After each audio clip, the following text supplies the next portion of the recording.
इस आदमी का नाम है बीपल। इसने इस इमेज को एनएफटी बनाकर 500 करोड़ में बेचा।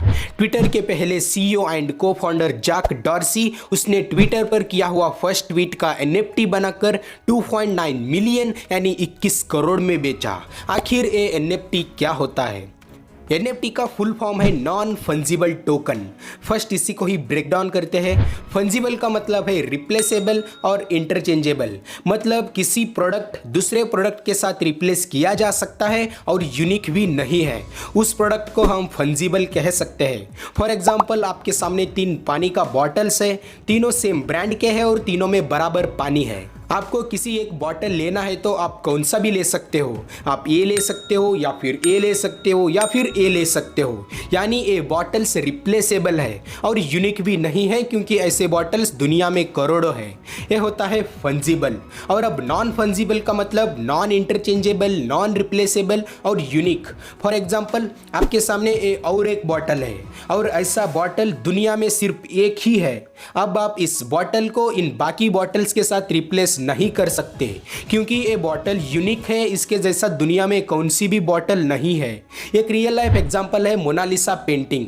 ये पेंटिंग दुनिया में एक ही है, यूनिक है और नॉन रिप्लेसेबल है। ये होता है नॉन फंजिबल। अब एक टोकन क्या होता है?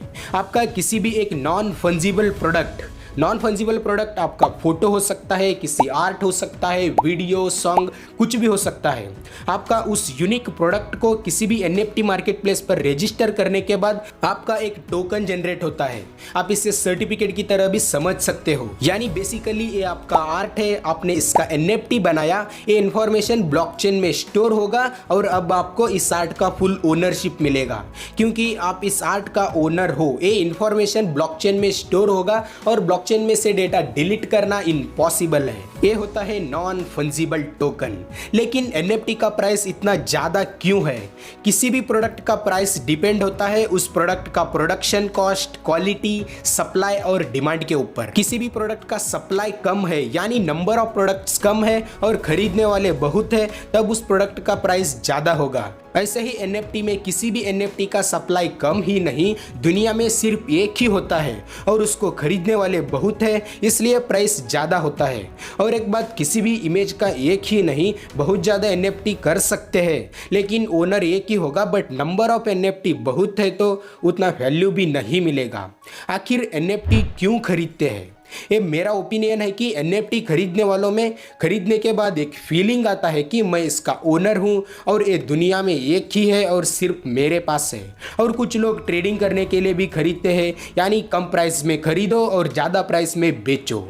आखिर एनएफटी का क्या फ़ायदा है? किसी भी physical items like house, plot, bike, इनका ओनरशिप का प्रूफ होता है बॉन्ड, सर्टिफिकेट और रिसिप्ट।